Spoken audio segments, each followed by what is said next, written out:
Hello everyone, દરેકનું ફરીથી સ્વાગત છે નવા લેક્ચરમાં નવા ઉત્સાહ સાથે. તો આજે આપણે લગભગ ચેપ્ટરના એન્ડ પર આવી ગયા છીએ. છતાં પણ જો મને એવું કંઈ લાગશે કે દાખલા કોઈક રહી ગયા છે, લગભગ તો બધું જ કવર થઈ ગયું છે, તમામ પ્રકારના દાખલાઓ. અને છેલ્લા J-NEET-માં પૂછાયેલા લગભગ 15-17 વર્ષના દાખલા લગભગ મેં કરાવી દીધા છે. તો લગભગ કંઈ બાકી રહેતું છે નહીં. છતાં પણ જો મને એવું લાગશે કે કોઈ વસ્તુ બાકી રહી છે તો એ હું અલગથી લેક્ચર શૂટ કરીને તમને અપલોડ કરી દઈશ. બરાબર છે? તો આજે ચલો સ્ટાર્ટ કરીએ. દાખલો છે, એક ઘરની છતની, આ દાખલો નીટમાં પૂછાયેલો છે. ક્યારે એક્ઝેક્ટ ખબર નથી, પણ નીટમાં પૂછાયેલો છે. એક ઘરની છતની બહારના ભાગમાં 40 મીટર પર સેકન્ડની ઝડપથી છતને સમાંતર પવન ફૂંકાય છે. ઓકે, ચલો. એક ઘરની મેં બતાવી દીધું છે, ઘર છે સપોઝ, આનું છત લઈ લઈએ. બરાબર છે? આ છતની બહારના ભાગમાં જે પવન ફૂંકાયની ઝડપ આપેલી છે 40 મીટર પર સેકન્ડની ઝડપથી છતને સમાંતર પવન ફૂંકાય છે, મેં દર્શાવેલું છે. પછી આગળ વાંચું, ઘરના અંદરના ભાગમાં દબાણ વાતાવરણ દબાણ જેટલું છે. તો ઘરનો જે અંદરનો ભાગ છે ને જે પ્રેશર છે કેટલું છે? 1 ATM જેટલું, એટલે કે P ATM. PA લખ્યું છે, P1 બરાબર PA. વાતાવરણ દબાણ જેટલું છે. છતનું ક્ષેત્રફળ 250 મીટર સ્ક્વેર લેવામાં આવે તો છત પર લાગતા બળનું મૂલ્ય અને દિશા શોધો. હવાની ઘનતા તમને આપી છે 1.2 કિલોગ્રામ પર મીટર ક્યુબ, જે તમને આગળ કીધેલી છે. તો જો સપોઝ કંઈક હાઉસ છે, એનું આ ઉપરનું રૂફ છત લઈ લઈએ. હવે આગળ સમજાયેલું છે કે આ દાખલામાં શું કરવાનું. જ્યારે દબાણની વાત આવે, જ્યારે વેગની વાત આવે, ત્યારે એક જ નિયમ છે, બર્નોલીનું ઇક્વેશન. તો આપણે આ દાખલો સોલ્વ કરીએ બર્નોલીના ઇક્વેશન પરથી. બરાબર? બીજો જ કોઈ રસ્તો છે નહીં. હવે આગળ વાત કરીએ તો બર્નોલી ઇક્વેશન માટે શું કરવું પડે? પહેલાં સપાટી ધારવી પડે. કોઈ પણ બે સપાટી ધારવી પડે કે જ્યાં તમારે પ્રેશરની અને વેગની ગણતરી કરવાની છે. તો મને એક પ્રેશર ક્યાં આપ્યું છે? ઘરની અંદર આપ્યું છે. અને એક વેગ ક્યાં આપ્યો છે? ઘરની બહાર આપેલો. ટૂંકમાં એક છે છતની નીચે અને એક છે છતની ઉપર. તો મેં બે સપાટી ધાર લીધી છે. ધારો કે છતની નીચેની જે સપાટી છે એને કીધું 1 નંબર, અને છતની જે ઉપરની જે સપાટી છે એક્ઝેક્ટલી એને કીધું 2 નંબર. હવે મને શું કીધું છે? જે સપાટી 1 છે ઘરની અંદરની, બરાબર, ઘરની અંદરની સપાટી, ત્યાં દબાણ કેટલું આપ્યું છે મને? P બરાબર PA. હવે જ્યારે બર્નોલી ઇક્વેશનની વાત કરતા હોય ત્યારે મને 3 વસ્તુ વિચારવી પડે. એક છે દબાણ, એક છે વેગ અને એક છે ઊંચાઈ. બરાબર છે? ચલો આપણે દબાણની વાત કરીએ. તો સપોઝ ક્યાંય પ્રેશર P1 છે. P1 શું આપ્યું? ધારો કે નામ શું આવે છે? P1 બરાબર PA છે, રકમમાં આપેલું છે. ધારો કે બીજી સપાટી પર પ્રેશર છે P2. કેટલું છે? P2. ઓકે, ચલો આગળ વધીએ. હવે વાત કરીએ વેગની. તો અહીંયા વેગ કેટલો હશે? ઘરની અંદર તો પવન ફૂંકાતો નથી, ઘરની બહાર પવન ફૂંકાય છે. તો ઘરની અંદર કેટલો વેગ હશે પવનનો? 0 હશે. કેટલો હશે? 0. ચલો આગળ વધીએ. ઉપર તો વેગ ઓલરેડી આપી દીધું છે. કેટલો વેગ આપ્યો છે? V2 બરાબર V. ચલો, તો આ V આપણને આપી દીધો છે. કેટલો V છે? 40 મીટર પર સેકન્ડની બહારના ભાગમાં છે. આગળ વાત કરીએ ઊંચાઈની. હવે દાખલામાં મને જોતાં ખબર પડે છે, એમાં મને કંઈ છતની હાઇટ આપી છે નહીં. ભાઈ આ સપાટી અને આ સપાટી, ટૂંકમાં છતની જાડાઈ કેટલી છે એ કીધું છે નહીં. તો હું ધારી લઉં છું, હું જો કે ધારવું જ પડે, કારણ કે મને આપ્યું છે નહીં તો હું શું લઈ શકું? છતની એમ બી છતની જાડાઈ, છતની જે ઊંચાઈ છે એ બહુ હોય નહીં. એવું નહીં કે 1 મીટરનું છત છે, એવું તો કોઈ એટલું જાડું કોઈ છત તો બનાવતા નથી. કે ઘરની અંદર તો કંઈ પરમાણુ બોમ્બનો વિસ્ફોટ નથી કરતા કે આટલું બધું મોટું જાડું શું કહેવાય છત બનાવે. માનો કે છતની જાડાઈ આપણે 5 થી 7 સેન્ટીમીટર હોય, બરાબર છે, નોર્મલી, જે કોન્ક્રીટની વાત કરું છું, RCCની, બરાબર છે. તો એ પણ આપણે અત્યારે અવગણી નાખીએ તો શું વધશે? હવે તો H વાળું પદ તો 0 થઈ જશે, કારણ કે આની જેટલી હાઇટ છે એટલી થોડીક આની હાઇટ વધારે છે. નીચેની સપાટી કરતાં ઉપરની સપાટી થોડીક વધારે છે. પણ જો મને રકમમાં એક્ઝેક્ટલી કીધું હોય કે ભાઈ H આટલું છે અને ઘનતા આપી દીધી હોય કોન્ક્રીટની, તો મને રોજી H લેવામાં ફાવે. પણ અહીંયા Hની કંઈ પણ વાત કરી છે નહીં. એટલા માટે હું સુધારી લઉં છું કે આ સપાટી અને આ સપાટી વચ્ચે અંતર છે બહુ ઓછું છે. એટલા માટે બે સપાટી સમાન ઊંચાઈએ છે. તો ધારો કે હું ડેટમ લાઈન અહીંયા ધાર લઉં, ડેટમ લાઈન છે એક આપેલી સપાટી પર ધાર લઉં, તો બીજી સપાટી માટે ઊંચાઈ H શું થશે? તો છતની શું થશે? છતની જાડાઈ. પણ છતની જાડાઈ આપેલી હોવાથી નથી આપી, એટલા માટે આપણે Hને લેશું નહીં. તો આપણે H આ સમીકરણમાં આવશે નહીં. તો H બરાબર શું મૂકી દઈશું? 0 મૂકી દઈશું. તો મારા માટે હવે બે જ વસ્તુ લીધી છે. એક છે બર્નોલી સમીકરણમાં, એક છે દબાણ અને એક છે વેગ. ચલો તો સ્ટાર્ટ કરીએ. બર્નોલી ઇક્વેશન પેલી સપાટી માટે શું આવશે? P1 plus half rho V1 square is equal to બહારની સપાટી માટે P2 plus half row V2 square. હવે આ ઘનતા શું આવે? જે વહન કરે છે એનો વેગ છે. આ ચેપ્ટર આપણે તરલ છે. તરલ એટલે કે વહન જે કરી શકીએ એનો વેગ છે, બરાબર. તો વહન કોણ કરે છે? હવા. કોણ કરે છે? હવા. તો ઘરની બહારના છત જે છે, છતની બહારના ભાગમાં હવા છે, એનો વેગ છે V, બરાબર છે. તો આ આવશે V2, બરાબર. V2 ને V કીધો છે, પણ ઘરની અંદરના ભાગમાં કોઈ હવા છે નહીં. ટૂંકમાં હવા છે પણ એનો કોઈ વેગ નથી. સમજવાનો મતલબ કેમ છે કે અંદર ઘરના અંદરના ભાગમાં તો ઓક્સિજન તો છે જ, હવા તો છે જ, પણ એનો વેગ નથી, કારણ કે પવન જે ફૂંકાય છે બહાર ફૂંકાય છે. સમજ પડી કે કદાચ ઘરની અંદર પવન આછો આછો પાતળો ફૂંકાતો હોય તો બી એની ઝડપ આટલી બધી તો હશે નહીં, 40 મીટર પર સેકન્ડ. ટૂંકમાં એમ બી આપણે આ પદને અવગણી શકશું. એટલા માટે V1 લીધો છે મેં 0. તો ચલો મૂકીએ કિંમત. સપોઝ P1 બરાબર શું મૂકી દઉં છું, PA મૂકી દઉં છું, પ્લસ હાફ રો એમને રાખું છું, અને ઘરની અંદરના ભાગમાં કેટલો પવનનો વેગ છે 0, તો 0 વર્ગ બરાબર P2 રાખીએ એમને P2 પ્લસ અહીં શું આવશે હાફ રો, અને V2 મેં શું કીધા છે, V2 બરાબર કીધા છે V કેટલા આપ્યા છે 40, કેટલા આપ્યા છે 40, એટલે શું લખી નાખો હાફ રો V². તો સમીકરણ બની ગયું. માટે PA is equal to P2 plus half rho V². હવે જુઓ એક કામ કરો, P2 આ બાજુ લઈ જાઓ, માટે PA minus P2 is equal to half rho V². આટલું આવી ગયું. ચલો કિંમત મૂકી દઈએ હાફ રો V²ની. હાફ એમને આવશે, રો શું આવશે તો કે રો આવશે હવાની ઘનતા કેટલી આપી છે 1.2, કેટલી આપી છે 1.2, તો લખી નાખું 12/10, એટલે લખી નાખું 12/10 ઇન્ટુ V. તો V શું આપ્યા છે 40, કેટલા આપ્યા છે 40, તો આપણે શું કરશું Vનો સ્ક્વેર કરશું ને, શું કરશું Vનો સ્ક્વેર. તો Vનો સ્ક્વેર શું થશે તો કે ભાઈ 40નો આ જે 40 છે કિંમત એનો શું કરશું વર્ગ કરશું, તો મૂકી દઈએ 40નો વર્ગ. હવે 40નો વર્ગ શું થાય 40 ગુણ્યા 40 કેટલો આવશે 1600 આવશે ને. તો માટે PA minus P2 is equal to half એમને રાખીએ 12/10 ઇન્ટુ શું આવશે અહીંયા ચોખ્ખું 1600 આવશે ને, કેટલા આવશે 1600 બરાબર, આટલું થશે 16 ગુણ્યા 100. હવે ગણતરી કરવાની છે સિમ્પલ, તો આટલી તમને કદાચ આવડી જશે. તો મને એવું લાગે કે હવે તો આવડી જવી જોઈએ. કંઈ નહીં, ચલો અહીંયા 2 વડે ભાગુડાડ નાખું તો ઉપર શું આવશે 8 આવશે ને, શું આવશે અહીંયા 8 ગુણ્યા 12 કેટલા આવશે 96 ને, કેટલા આવશે ફરીથી કહી દઉં 2 ગુણ્યા 16 એટલે ઉપર આવશે 8 બરાબર, 8 દુ 16 એટલે 8 12 8 96, તો 96 એમને આવશે. આવી રીતે 100 ભાગ્યા 10 એટલે હજી ઉપર 10 વધશે તો 960 પાસ્કલ. કેટલું દબાણ લાગશે 960 પાસ્કલ. સાબિત મેં શું કર્યું, માટે PA માઇનસ P2 બરાબર શું છે 960 પાસ્કલનું દબાણ લાગે છે બરાબર. હવે PA તો ચલો મને આપી દીધું, PA શું છે PA તો કે PA છે અંદરના ભાગમાં એક એટીમ દબાણ, ને P2 શું છે બહારના ભાગમાં દબાણ. હવે PA માઇનસ P2 કરતાં આન્સર શું આવ્યો એનો, PA માઇનસ P2 કરતાં આન્સર આવ્યો હાફ રો V², અને હાફ રો V²માં કિંમત મૂકતા મને ખબર પડી એનો આન્સર આવે છે 960. તો સાબિત એવું થયું PA માઇનસ P2 બરાબર આવ્યું 960. આ કિંમત ધન છે, મતલબ શું થાય PA મોટું છે ને P2 નાનું છે. હજી કહું છું, મને એમ કહું x માઇનસ y બરાબર 3 છે, એક જ કિંમત છે પોસિબલ, x માઇનસ y બરાબર 3, અને એમ કહી દઉં કે x ને y બંને છે 0 કરતાં મોટા છે બરાબર છે. તો સાબિત શું થાય x છે y કરતાં મોટા હોય તો જ બેની બાદબાકીનો આન્સર 3 આવે બરાબર. તો સાબિત એવું થયું કે PA માઇનસ P2 બરાબર 960 આવ્યું, અને PA પણ ધન હોય P2 પણ ધન હોય, અને આ કિંમત પણ ધન છે. તો સાબિત એવું થાય PA મોટું છે ને P2 નાનું છે. તો સાબિત શું થયું, માટે PA is greater than P2. મતલબ શું થાય PA જે અંદરનું દબાણ જે છે એ બહારના દબાણ કરતાં વધારે છે. હવે PA શું છે P1 શું છે P1 એટલે કે અંદરનું દબાણ, ઘરની અંદરનું દબાણ એટલે કે છતની નીચેનું દબાણ, અને P2 છે છતની બહારનું દબાણ. તો સાબિત એવું થયું કે જુઓ અહીં સમજાવી દઉં. તો દાખલો પતી ગયો છે બરાબર, દાખલામાં એટલી વાર નહીં લાગે, પણ જે કોન્સેપ્ટ સમજવાનો છે એટલા માટે ડિટેલમાં સમજાવું છું કે આવો દાખલા બીજી વખત ક્યારેક પૂછાય તો તમને આરામથી આવડી જાય. એટલા માટે જુઓ. તો જુઓ અહીંયા ઉપર પ્રેશર કેવું છે P2, ઉપર પ્રેશર છે P2 છતની ઉપર, નીચે પ્રેશર છે P1 એટલે કે કેટલું છે PA. મોટું કોણ છે PA. હવે જો શું કરશે PA ઉપર છતને આમ ઉપર પ્રેશર લગાડશે, અને P2 શું કરશે નીચે પ્રેશર લગાડશે બરાબર છે. મોટું પ્રેશર કેવું છે P1 છે P2 છે, તો P1 છે તો વધારે બળ કોનું લાગશે P1નું P2નું, P1નું લાગશે. કોનું લાગશે બળ P1નું વધારે લાગશે. કેટલું વધારે લાગશે તો એની બાદબાકી ગુણ્યા એરિયા, તો બળ બરાબર નેટ પ્રેશર કેટલું લીધું, એક પ્રેશર નીચેથી લાગે છે P1, ઉપરથી પ્રેશર લાગે છે P2, તો નેટ પ્રેશર કેટલું વધશે તો નેટ પ્રેશર વધશે P1 માઇનસ P2. કેટલું વધશે P1 માઇનસ P2. પણ દાખલામાં અમારે શોધવાનું છે બળનું મૂલ્ય અને દિશા. ચલો બળનું મૂલ્ય શું થાય, તો બળ કોણ લગાડશે દબાણ, કોણ લગાડશે દબાણ, તો દબાણ વડે કેટલું બળ લાગે એ શોધવાનું છે.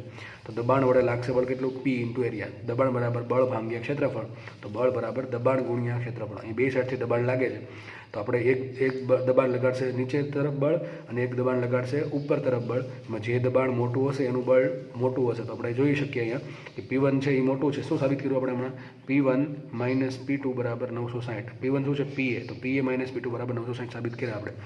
તો અહીંયા શું આવશે, તો બળ પરિણામી કેટલું બળ વધશે, તો પરિણામી દબાણ ગુણ્યા એરિયા. એરિયા કોનો આવશે, તો જેના પર બળ લાગે છે એનો એરિયા, એનું કેવું ક્ષેત્રફળ લેવાનું, લંબ ક્ષેત્રફળ.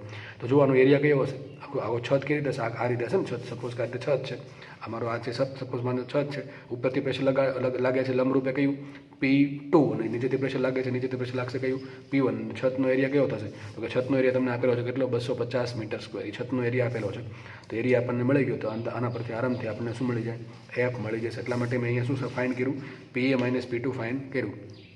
અને PA - P2 કેટલા આવે છે 960 પાસ્કલ. અહીંયા PAની કિંમત મૂકવાની કોઈ જરૂર છે નહીં, કારણ કે મને PA વડે લાગતું બળ નથી કીધું. છત પર પરિણામે કેટલું બળ લાગે શોધવાનું છે. જો મને એમ કે તમને P2 વડે છત પર લાગતું બળ શોધો તો શું કરીશ, P2 ઇન્ટુ એરિયા.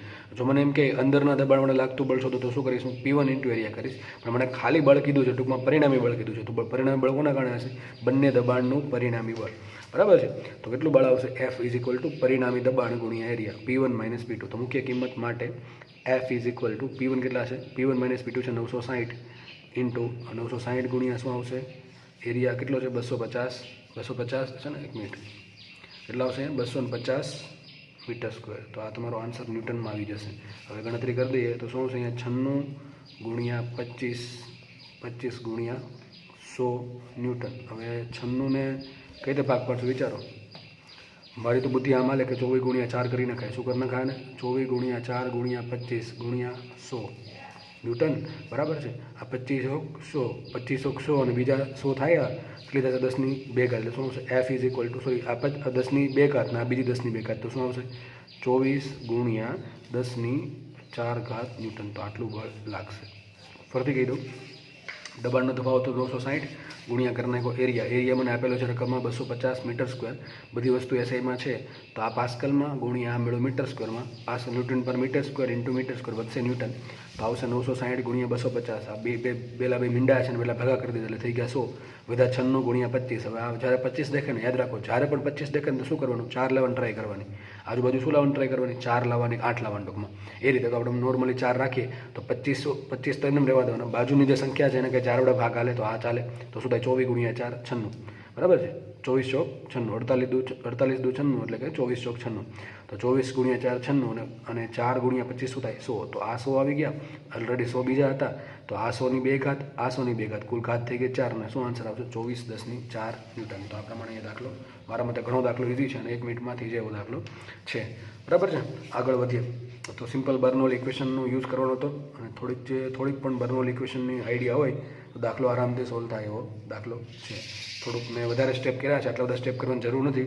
તો સમજાવવા માટે આટલા બધા મારે સ્ટેપ કરવા પડે છે. બાકી અહીંથી જ આન્સર આવી જાય કે PA - P2 = ½ ρ V² છે ને. અહીં માનો કે તમારી જગ્યાએ હું હોય તો આ પ્રમાણે દાખલો કરી નાખું કે PA - P2 = ½ ρ V². હવે બળ કોણ લગાડશે, તો આ દબાણ વડે બળ લાગશે, કેટલું બળ લાગશે, તો બેનું તફાવત ગુણ્યા એરિયા. તો હું શું કરું, ડાયરેક્ટ અહીંથી શું કરું, એરિયા વડે ગુણી નાખે. શું કરું તું આને, PA - P2 ઇન્ટુ જે એરિયા અહીંયા ઠીક આપણે કર્યો છે, સમજાવ છે અહીંયા છે અંતે કર્યો છે, એની જગ્યાએ હું અહીંયા જ એરિયા વડે ગુણી નાખત. તો શું હોત, PA - P2 into area = ½ ρ V² into area. તો શું કરવાનું, તમારે ½ ρ મૂકી દેવાના 12/10 ઇન્ટુ V² મૂકી દેવાના 40 ગુણ્યા 40 ગુણ્યા કરવાનું એરિયા. એરિયા કેટલો છે 250. તો તમે અહીંયા 250 વડે ગુણી નાખો તો બી સેમ આન્સર આવશે. તમે સમજાવવા માટે થોડુંક ડિટેલમાં આવો દાખલો બીજી વખત પૂછાય તો તમને કદાચ આવડી જાય, વચ્ચેથી કંઈક કટકો પૂછી નાખે તો, અથવા બીજો કંઈક દાખલો પૂછે તો આ બધા સ્ટેપ સમજાય. એટલા માટે મેં થોડુંક લેન્ધી રીત કરી છે, જે તમે શોર્ટમાં બતાવી શકો છો. તો આગળ વધીએ, નવો દાખલો સોલ્વ કરીએ. જો આ દાખલો પણ પૂછાયેલો છે, જીમાં પૂછાયેલો છે આ દાખલો. તો જુઓ, સમાન કેસ નળી માટે કયા પ્રવાહી માટે કેપિલરી રાઇઝ વધુ મળે. સમાન કેસ નળી એટલે ટૂંકમાં શું કહેવા માગે છે કે કેસ નળીની ત્રિજ્યા R બેમાં સમાન છે. સમાન કેસ નળી માટે કયા પ્રવાહી માટે કેપિલરી રાઇઝ વધુ મળશે. એક દ્રાવણ છે પાણીનું અને એક દ્રાવણ છે સાબુનું. સાબુનું દ્રાવણ કઈ રીતે બને, સાબુના દ્રાવણમાં શું હોય, પાણી જોવાનું કે સાબુ થોડો હોવાનો, સમજ પડે કે નહીં. સાબુનો અમુક એનો અમુક ફોર્મ હશે, બરાબર. ફોર્મ એટલે ફીણ, અને થોડોક ફોર્મ હશે, બરાબર છે. પણ સાબુના દ્રાવણમાં મેન તો શું હોય, પાણી જોવાનું. ટૂંકમાં બે દ્રાવણ છે ને પાણીના, પણ આ શું કહે છે, આ શુદ્ધ પાણીનું દ્રાવણ છે અને આ છે સાબુનું દ્રાવણ, એટલે કે સાબુનું પાણીમાં બનાવેલું દ્રાવણ. સાબુમાં તમે પાણી નાખશો તો લગભગ બહુ કંઈ ફરક પડશે નહીં. એટલે કે પાણીની ઘનતા અને સાબુની ઘનતા લગભગ કેવી થશે, સરખી થશે, બરાબર છે. તો આગળ વધીએ. તો તમારે શોધવાનું છે કે સમાન કેસ નળી માટે કયા પ્રવાહી માટે કેપિલરી રાઇઝ વધુ મળે. તો કેપિલરી રાઇઝ એટલે કે ટૂંકમાં H શેમાં વધારે હશે, પાણીના દ્રાવણમાં વધારે હશે કે સાબુનું પાણીમાં બનાવેલા દ્રાવણમાં વધારે હશે. તમને કીધું છે પાણી માટે પૃષ્ઠાંક 70 ડાયન પર સેન્ટીમીટર અને સોપ માટે એટલે કે સાબુ માટે છે 30 ડાયન પર સેન્ટીમીટર. અને કીધું છે પાણીની ઘનતા લગભગ છે સોપની સાબુના દ્રાવણની ઘનતા જેટલી જ છે. તો ચલો આપણે વાત કરીએ, કોની વાત કરીએ, કેપિલરી રાઇઝની. તો ચલો સૂત્ર શું આવશે એચનું? એચ ઇઝ ઇક્વલ ટુ, ભાઈ સૂત્ર જો આઈએમપી છે, બેઠા દાખલા પૂછાય છે અને સૂત્ર આવડી જશે તો આરામથી 4 માર્ક લેતા થઈ જશો. બહુ કંઈ માથાકૂટ આવશે નહીં આ દાખલામાં. તો સૂત્ર યાદ રાખવા છે, યાદ રાખવાની જરૂર છે તમારે, બરાબર છે. તો સૂત્ર શું આવશે? H is equal to 2t cos theta by rho g into R. આવું થશે કે નહીં થાય? બરાબર છે. હવે જુઓ, 2 તો કંઈ બહુ મેળ પડશે નહીં, 2 તો એક સંખ્યા છે, ટી તો પૃષ્ઠાણ આપેલું છે અલગ અલગ, કોસ થીટાની વાત પછી કરીએ, રો લગભગ સરખા આપ્યા છે, જી બેમાં સરખું છે ને, કેપિલરી પણ સરખી છે, સમાન કેસ નળ એટલે કે ત્રિજ્યા કેવી છે? સરખી. તો લગભગ રો બેમાં સરખું છે, લગભગ સરખું છે. એક્ઝેક્ટ સરખું તો નહીં જ હોય, થોડુંક પાણીનું વધારે છે ઘનતા, બરાબર છે. પણ હવે રો લગભગ બેનું સરખું લઈ લઈએ, જી પણ લગભગ જી તો સરખા જ હશે અને કેસ નળી સમાન છે એટલે કે ત્રિજ્યા પણ સમાન છે. તો વધુ શું? અને 2 પણ સમાન, તો વધુ શું? માટે H is proportional to T cos theta. તો જેનું ટી કોસ થીટા વધારે હશે એનું એચ વધારે હશે. હવે બીજી એક વસ્તુ કહી દઉં કે પાણી માટે અને સાબુના પાણીમાં બનાવેલા દ્રાવણ માટે થીટા લગભગ ટેન્સ ટુ 0 હોય. કેટલો હોય? Theta tense two 0. ટૂંકમાં થીટાની કિંમત કેવી હોય? બહુ ઓછી હશે. એટલે કે એવું નહીં કે પાણી માટે થીટા છે 0.1 ડિગ્રી ને સાબુ માટે છે 5 ડિગ્રી, એટલો બધો ડિફરન્સ છે નહીં, બહુ ઓછો ડિફરન્સ છે. ટૂંકમાં થીટા ટેન્સ ટુ 0 છે. ટૂંકમાં થીટાની કિંમત 0ની ખૂબ નજીક, ટૂંકમાં આ રીતે 0.01 ડિગ્રી, 0.1 ડિગ્રી કે 0.2 ડિગ્રી ટાઈપનું છે, બરાબર. અને આપણે ગણતરી માટે લગભગ કરી લઈએ છીએ એપ્રોક્સિમેટ ટુ 0 ડિગ્રી. કેટલી લઈએ છીએ? 0 ડિગ્રી, એટલે cos 0 થઈ જાય 1, બરાબર છે. તો તમને મોસ્ટલી રકમમાં એવું જ આપ્યું છે કે પાણી માટે સંપર્ક કોણ 0 ડિગ્રી છે. હકીકતે સંપર્ક કોણ 0 ડિગ્રી તો ના હોય. સંપર્ક કોણ 0 ડિગ્રી મતલબ શું થાય? કે કેપિલરી છે, થીટા કોને કહેવાય? થીટા શું થશે? પ્રવાહીને દોરેલો સ્પર્શક કેસ નળીમાં અને ભીંજવાતા ઘનની સપાટી વચ્ચેનો ખૂણો. તો આ થઈ ગયો થીટા. આ થીટા 0 ક્યાં થાય? વિચારો, પાણી આખું જો આ પ્રમાણે હોય ને તો સમજાય છે, તો બી ખૂણો 0 નહીં થાય. તો આટલો ખૂણો, તો બી આટલો ખૂણો આવે છે, બરાબર છે. આટલો ખૂણો તો આવશે અહીંયા પણ, આ થીટા થઈ ગયો. તો ખૂણો 0 તો પોસિબલ છે જ નહીં, બરાબર છે. પણ 0 કરતાં થોડો મોટો છે, પણ આપણે એને ગણતરી માટે 0 જ લઈએ છીએ. તો બે માટે મેં શું કીધું? બે માટે ખૂણો લગભગ ટેન્સ ટુ 0 છે. આપણે બંને માટે ખૂણો પણ લગભગ જો સમાન લઈએ તો સાબિત શું થયું? માટે H is proportional to T. તો સાબિત એવું થાય છે કે જેનું પૃષ્ઠાણ વધારે એની હાઇટ વધારે હશે. હવે જો પાણીનું પૃષ્ઠાણ કેટલું છે? 70 ડાયન પર સેન્ટીમીટર અને પેલા સોપનું પૃષ્ઠાણ કેટલું છે? 30 ડાયન પર સેન્ટીમીટર. તો પૃષ્ઠાણ કોનું વધારે છે? પાણીનું પૃષ્ઠાણ વધારે છે અને સોપનું પૃષ્ઠાણ ઓછું છે. તો લખાય TW is greater than T soap. Soap એટલે સાબુ, માટે HW is equal to H soap. અને તમે આગળ દાખલા ગણાવેલા છે ઘણા બધા, એમાં તમને પૃષ્ઠાણ ઓલરેડી આપેલા હતા કે પાણી માટે 70 છે તો 0.07 છે, આમાં છે 0.03 ન્યૂટન પર મીટર અથવા 30 ડાયન પર સેન્ટીમીટર. તો સાબિત એવું થાય છે કે જ્યારે તમે બે સમાન કશ નળી લ્યો અને એમાં એકમાં પાણી ભરો ને એક પાત્ર પાણીનું છે ને એક પાત્ર સાબુનું છે અને તમે એમાં કેસ નળી ડુબાડો સમાન ત્રિજ્યાવાળી, તો પાણીની હાઇટ તમને વધારે મળશે. આ દાખલો IITમાં પૂછાયેલો હતો જૂના સિલેબસમાં, બરાબર. એમાં શું હતું? 4 આકૃતિ આપેલી હતી, 4 આકૃતિ, બરાબર છે. એકમાં એ લખ્યું હતું વોટર, એકમાં હતું અહીંયા સોપ. પછી સમાન કેસ નળી માટે એમ કીધું હતું કે કઈ આકૃતિ સાચી છે. તો એકમાં શું કીધું હતું? એકમાં બેની હાઇટ સરખી બતાવી હતી, બરાબર. એકની હાઇટ સરખી બતાવી હતી. પછી બીજામાં શું કર્યું? પાણી નીચે બતાવે અને સાબુ ઉપર બતાવે. એવું ક્યારે થાય? સાબુનું પૃષ્ઠાણ મોટું હોય તો એવું થાત. પછી ત્રીજામાં શું બતાવે? પાણી નીચે વહી ગયું અને સાબુમાં ઉપર ચડ્યો. એવું પોસિબલ ના થાય, કારણ કે બે માટે જે થીટા છે એ 90 કરતાં નાનું છે, લઘુકરણ છે, એટલે બેમાં પાણી કેવું ચડશે? ઉપર. અને ચોથી આકૃતિમાં એવું હતું કે પાણીમાં હાઇટ વધારે છે અને સાબુમાં હાઇટ ઓછી છે. તો એ આકૃતિ તમારે ટીક કરવી પડે, કારણ કે પાણીમાં તમને કેપિલરી રાઇઝ વધારે મળે અને સાબુમાં તમને ઓછું મળે. તો આવા કદાચ ફિગરવાળા દાખલા જ્યારે આવે, આકૃતિવાળા, ત્યારે પણ તમારે થોડુંક કોન્સેપ્ટ વાપરીને સોલ્વ કરવું પડે. તો આપણે એવી આકૃતિ સિલેક્ટ કરવી પડે કે જેમાં બેમાં, પહેલી વાત તો એ નક્કી કરવાનું બેમાં પાણી ઉપર ચડે છે, બરાબર છે. પહેલી વાત તો નક્કી કરવાની શું કે બંનેમાં પાણી ઉપર ચડે. બીજી વસ્તુ એ જોવાની આકૃતિમાં ખાસ, અને આકૃતિના દાખલે પૂછાય છે, ખાસ નીટમાં છે. તો જોવાનું સાબુ અને પાણી હોય એટલે બે માટે થીટા કેવો હોય? 90 કરતાં ઓછો, એટલે પાણી ઉપર ચડશે. બીજી વાત, જો પાણી ઉપર ચડે સપાટી આવી અંતર્ગોળ જ બનવી જોઈએ. ઘણી આકૃતિમાં જો આવું આપે તમને કે પાણી ઉપર ચડ્યું ને પછી આકૃતિ આવી બનાવે, આવી, તો આ ખોટી વાત છે. આવું ક્યારે થાય? બહિર્ગોળ સપાટી ક્યારે બને? જો પાણી નીચે મર્ક્યુરી છે અથવા એવો પદાર્થ લઈએ આપણે કે જેમાં વસ્તુ કેપિલરી ડ્રોપ મળે. જો કેપિલરી ડ્રોપ મળે તો શું થશે? તમને બહિર્ગોળ સપાટી મળશે. તો પહેલી વાત તો એ જોવાની, જો વસ્તુ ઉપર ચડે છે, ઉપર ચડતી હોય તો સપાટી કેવી હોવી જોઈએ? અંતર્ગોળ હોવી જોઈએ. કેવી હોવી જોઈએ? અંતર્ગોળ. ત્રીજું જોવાનું સૂત્ર પરથી, H is proportional to T cos theta by rho R, બરાબર છે. આમાંથી 3 વસ્તુ અત્યારે કહી દીધી અચળ, રો, આર અને થીટા. તો વધુ એચ પ્રપોર્શનલ ટુ ટી. તમારે એ જોવું પડે કે જેનું પૃષ્ઠાણ મોટું છે એના માટે એચ વધારે મળે છે, બરાબર છે. તો આ પ્રમાણે આકૃતિવાળા દાખલા પણ સોલ્વ થઈ જાય છે. આગળ વધીએ આપણે દાખલામાં.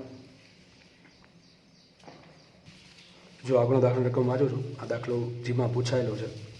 તો જો પ્રવાહી બુંદનું બાષ્પીભવન થવાથી તેની સપાટીની ઉર્જામાં ઘટાડો થાય છે. આગળમાં છે અને તેનું તાપમાન અચળ રહે છે. આમ બનવા માટે તેની લઘુત્તમ ત્રિજ્યા કેટલી હોવી જોઈએ? પ્રવાહીનું પૃષ્ઠાણ કેપિટલ ટી, ઘનતા ρ તથા બાષ્પીભવન માટેની ઉત્કલન ગુપ્ત ઉષ્મા એલ લેવી. તો એલ છે એ લંબાઈ નથી, શું છે? ઉત્કલન ગુપ્ત ઉષ્મા છે. દરેક વસ્તુ ડિટેલમાં સમજાવું છું એટલે વ્યવસ્થિત એવું લાગે તો ફરીથી રકમ વાંચી લઉં છું કે બુંદનું આપણે હવે સમજીએ, લીટી સમજીએ. પ્રવાહી બુંદનું બાષ્પીભવન થવાથી તેની સપાટીની ઉર્જામાં ઘટાડો થાય છે. આ વાત સાચી ખોટી? લખી છે એટલે સાચી જશે. ચલો આપણે સાબિત કરીએ એવું કેમ થાય. તમને આગળ એક સૂત્ર આપ્યું હતું કે પ્રવાહીનું પૃષ્ઠાણના કારણે કેટલી ઉર્જા હોય? E = T × A. માનો કે બુંદની જ વાત છે, બુંદની વાત કરી છે એટલે બુંદને મુક્ત સપાટી કેટલી હશે? 1. તો આગળ ટી આવશે, 2T આવશે, તો ખાલી ટી જ આવશે. સૂત્ર શું આવશે? E = T. હવે માનો કે એનું બાષ્પીભવન થયું. બાષ્પીભવનમાં શું થાય કે વસ્તુ ઇવાપરેટ થઈ જાય, બરાબર? જેટલું માનો કે પ્રવાહી છે એનું ધીમે ધીમે તાપમાનના કારણે વરાળમાં રૂપાંતરણ થઈ જશે. તો વસ્તુનું વરાળમાં રૂપાંતરણ થવાના કારણે એનું દળ ઘટશે કે વધશે? તો કે દળ ઘટશે. દળ ઘટે તો એની ત્રિજ્યા ઘટે કે વધે? તો કે ઘટે. ત્રિજ્યા ઘટે તો એનો એરિયા ઘટશે. જો એરિયા ઘટે તો એની ઉર્જા ઘટે. આ ટી અચળ રહેશે. ટી તાપમાન નથી, ટી પૃષ્ઠાણ છે. તો પૃષ્ઠાણ અચળ રહેશે પણ એનો એરિયા ઘટી જશે. અને જો એનો એરિયા ઘટી જાય તો ઉર્જા ઘટશે. ફરીથી કહી દઉં, બાષ્પીભવન થઈ ગયું, દળ ઘટ્યું. દળ ઘટે એટલે એની ત્રિજ્યા ઘટે, કારણ કે કદ ઘટી જશે. દળ ઘટ્યું એટલે ત્રિજ્યા ઘટી. ત્રિજ્યા ઘટશે એટલે શું થાય? એનો એરિયા ઘટે, અને એરિયા ઘટે એટલે ઉર્જા પણ ઘટશે, કારણ કે જેટલો એરિયા મોટો એટલી ઉર્જા વધારે સંકળાયેલી લેશે. તો વાંચી હવે, પ્રવાહી બુંદનું બાષ્પીભવન થવાથી તેની સપાટીની ઉર્જામાં ઘટાડો થાય છે. આઈ હોપ કે હવે બધાને એટલીસ્ટ તો આટલી ખબર પડી જશે કે કેમ ઉર્જા ઘટી જાય. પછી આગળ લખે છે તેનું તાપમાન અચળ રહે છે. તો તાપમાન અચળ રહે એટલે શું થાય? તાપમાન અચળ કેમ રહ્યું? ચલો આ પણ હું સમજાવીશ તમને. આમ બનવા માટે તેની લઘુત્તમ ત્રિજ્યા કેટલી હોવી જોઈએ? અને પ્રવાહીનું પૃષ્ઠાણ કેપિટલ ટી, ઘનતા ρ તથા બાષ્પીભવન માટેની ઉત્કલન ગુપ્ત ઉષ્મા કેપિટલ એલ લેવી. ચલો દાખલો ગણીએ હવે. તો ચલો જોઈએ. માનો કે એક પ્રવાહીનું બુંદ હતું. પહેલાં સપોઝ કે એક પ્રવાહીનું બુંદ છે, બરાબર છે. એની ત્રિજ્યા શરૂઆતની હતી કેપિટલ આર. કેટલી ત્રિજ્યા છે? Capital R. હજી બાષ્પીભવન થયું નથી. બાષ્પીભવન થશે. બાષ્પીભવન થાય તો દળ ઘટી જાય. મેં કીધું કે અમુક પાણી, થોડાક ભાગનું પાણી ઉડી જશે. હવે થોડુંક પાણી ઉડે તો એની ત્રિજ્યા ઘટે કે વધે? તો કે ત્રિજ્યા ઘટી જશે. ત્રિજ્યા ઘટશે તો કે કેટલી ત્રિજ્યા ઘટી? બહુ આપણે સૂક્ષ્મ ઘટાડો લઈશું, બહુ મોટો નહીં લઈએ દાખલો ગણવા માટે. તો સપોઝ કે ત્રિજ્યા આટલી ઘટી ગઈ એની. પહેલાં હતી આર, થઈ ગઈ થોડીક કેટલી? ડીઆર જેટલી ઘટી. તો વધશે કેટલી? આર - ડીઆર જેટલી ત્રિજ્યા વધશે. તો આ જે ઘટાડો થયો છે, આ ઘટાડો આટલો થી આટલો, એ ત્રિજ્યા કેટલી ઘટી છે? ડીઆર જેટલી ઘટી. તો ત્રિજ્યા વધશે કેટલી હવે? આ ત્રિજ્યા કેટલી હશે? R - dR. ફરતી કહી દઉં, પછી મારી પાસે ત્રિજ્યા હતી કેપિટલ આર, એમાં થોડીક ત્રિજ્યા ઘટી. કેટલી ઘટી? મેં ડીઆર જેટલી ત્રિજ્યા ઘટાડો દો તો બુંદ થઈ ગયું આટલું. હવે બુંદ આટલું છે. મારી પાસે જે બુંદ વધ્યું છે આટલું વધ્યું છે. પહેલાં મોટું બુંદ હતું પણ બાષ્પીભવન થઈ ગયું એટલે થોડુંક બુંદ, થોડાક ભાગનું પાણી ઉડી ગયું, બરાબર છે. તો કેટલું વધશે હવે? આર - ડીઆર, બરાબર છે. તો આટલી ત્રિજ્યા વધી છે. હવે ત્રિજ્યામાં ઘટાડો થયો એટલે એરિયામાં ઘટાડો થશે, અને જો એરિયામાં ઘટાડો થાય તો ઉર્જામાં પણ ઘટાડો થશે. તો આ સૂત્રમાં ઈ જે છે, ઈ બરાબર શું આવશે? ઈ બરાબર આવશે ટી ડેલ્ટા એ. શું આવશે? ઈ બરાબર ટી ડેલ્ટા એ. આટલી ખબર પડી ગઈ કે નહીં? તો ઈ બરાબર આવશે ટી × ડેલ્ટા એ. હવે ત્રિજ્યા આવશે કેટલી? પહેલાં ત્રિજ્યા કેટલી હતી એની? ત્રિજ્યા કેટલી હતી? આર. તો ક્ષેત્રફળ શું આવશે? A1 બરાબર. A1 બરાબર શું આવશે? 4πr². કેટલું આવશે? 4πr². હવે ત્રિજ્યા કેટલી થઈ ગઈ? તો ત્રિજ્યામાં ઘટાડો થયો છે ડીઆર જેટલો. કેટલો ઘટાડો થયો? ડીઆર જેટલો. તો ત્રિજ્યા વધશે કેટલી? R - dR. કેટલી વધશે? R - dR. તો એનું ક્ષેત્રફળ નવું કેટલું આવશે હવે? તો પહેલાં ત્રિજ્યા કેટલી હતી? આર હતી. હવે કેટલી છે? ઘટી કેટલી? ડીઆર. તો વધશે કેટલી? R - dR. તો ક્ષેત્રફળ શું આવે? 4πr² અનુસાર 4πr - તો આટલું ક્ષેત્રફળ થઈ ગયું એનું, બરાબર છે. તો ઘટ્યું કેટલું? માટે ડેલ્ટા એ બરાબર, હવે લેવાનું શું હંમેશા? A2 - A1 નહીં લેવાનું, ધન લેવાનું. મોટું કોણ છે? A1 મોટું છે ને A2 નાનું છે. તો આપણે બાદ શું કરશું? A1 માંથી A2 બાદ કરશું. એટલે આન્સરમાં ઋણ ન આવે તો બાદ કરશું A1 - A2. મુખ્ય કિંમત તો શું આવશે અહીંયા? 4πr² - 4π કૌંસમાં શું આવશે અહીંયા? r - dr² ને, બરાબર છે. એટલે સમજ પડી ને? મેં શું કીધું છે? આ સૂત્રમાં કિંમત મૂકવા માટે હું આટલી માથાકૂટ કરું છું, ડેલ્ટા એ શોધું છું. તો એક કામ કરીએ, એમાંથી 4π કોમન કાઢ લો. શું કોમન કાઢ લો? 4π. તો વધશે શું અહીંયા? r² - r - dr², બરાબર. હવે હું 4π એમને રાખું છું, r² રાખું એમને માઇનસ. આ જે સમીકરણ છે આ કોના જેવું થઈ ગયું? a - b આખાનો વર્ગ. ધોરણ 10 શું થવાનું answer? A square minus 2ab plus b square, तो ये प्रमाणे વધીએ તો અહીં શું આવશે આર સ્ક્વેર માઇનસ 2a એટલે આર ઇન્ટુ બી એટલે શું થાય ડીઆર પ્લસ બી સ્ક્વેર એટલે શું થાય ડીઆર સ્ક્વેર. આવું થશે કે નહીં? બરાબર છે. પછી હજુ આગળ વધીએ. હવે બ્રેકેટ ખોલી નાખીએ તો 4π એમને આવશે, મોટો બ્રેકેટ એમને રાખીએ, માઇનસ આ બ્રેકેટ ખોલો એટલે શું થાય minus R square minus minus plus 2r into dR અને માઇનસ ડીઆર સ્ક્વેર. આવું થઈ ગયું. ડીઆર શું છે ત્રિજ્યાનો થતો સૂક્ષ્મ ઘટાડો. આ ડી છે વિકલન થતું તો થાય છે ત્રિજ્યાનો થતો સૂક્ષ્મ ઘટાડો. માટે સાબિત થયું ડેલ્ટા એ બરાબર શું આવશે ડેલ્ટા એ બરાબર 4π કાઉન્સમાં r square minus R square ઉડી જશે, વચ્ચે શું ખાલી 2r d r 2r into d r minus ડીઆરનો વર્ગ. શું થશે ડીઆરનો વર્ગ. હવે ડીઆર શું છે આ ડીઆર શું છે આ ત્રિજ્યા છે મૂળ ત્રિજ્યા, આ ડીઆર શું છે ત્રિજ્યાનો સૂક્ષ્મ ઘટાડો અને ડીઆર સ્ક્વેર શું થાય ત્રિજ્યામાં જે સૂક્ષ્મ ઘટાડો થયો છે એનો વર્ગ. હવે જો ડીઆર પોતે કેવું છે ડીઆર છે પોતે સૂક્ષ્મ અતિ સૂક્ષ્મ છે બરાબર, સૂક્ષ્મ છે એનો પાછો મેં વર્ગ કર્યો તો કેવું થઈ જાય સૂક્ષ્મ ઇન્ટુ સૂક્ષ્મ અતિ સૂક્ષ્મ. તો આ ભાગ કેવો થઈ ગયો ઘણો સૂક્ષ્મ હશે. એક એક્ઝામ્પલ લઈએ. માનો કે ત્રિજ્યા પહેલાં જે બુંદ છે એની ત્રિજ્યા પહેલાં 5 સેન્ટીમીટર છે, હવે એની ત્રિજ્યા ઘટી ગઈ 0.01 સેન્ટીમીટર. કેટલી ઘટી 0.01 સેન્ટીમીટર ઘટી ગઈ. તો આ મારા માટે ડીઆર છે, આ છે આર. સમજ પડે છે? આ આર શું છે 5 સેન્ટીમીટર છે, ડીઆર શું છે ત્રિજ્યાનો ઘટાડો કેટલો 0.01 સેન્ટીમીટર. તો લગભગ તમે ગુણો.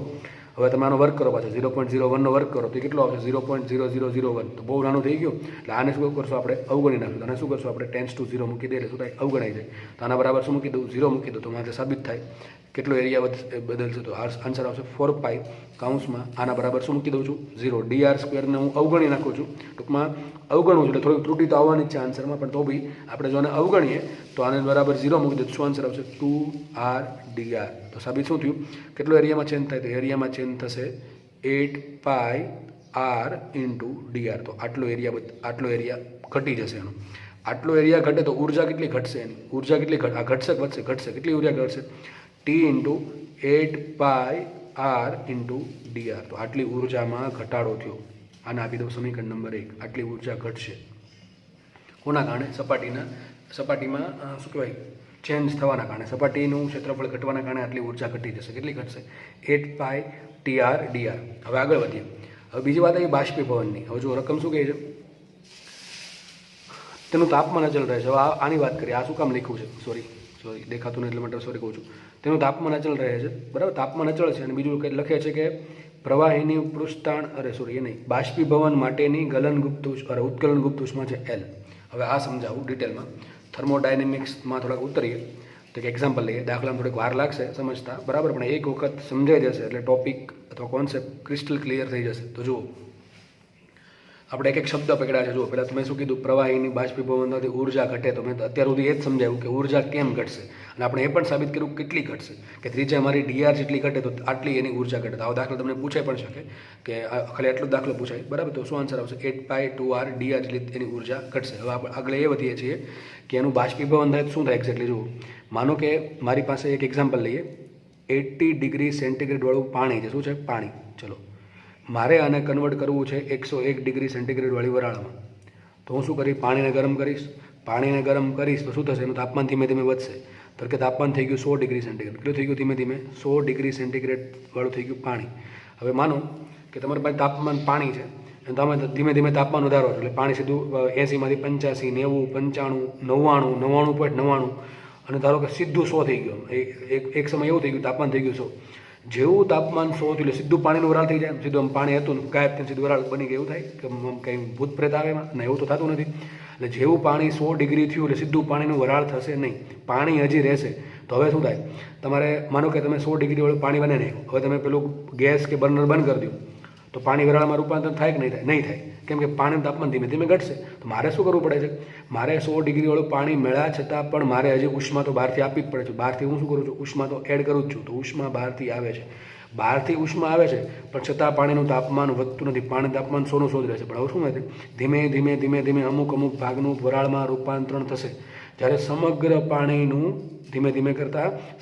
પાણીનું જ્યારે વરાળમાં રૂપાંતર થઈ જશે અમુક સમય પછી ત્યારે મારી પાસે હશે 100 ડિગ્રી સેન્ટીગ્રેડ વાળી વરાળ.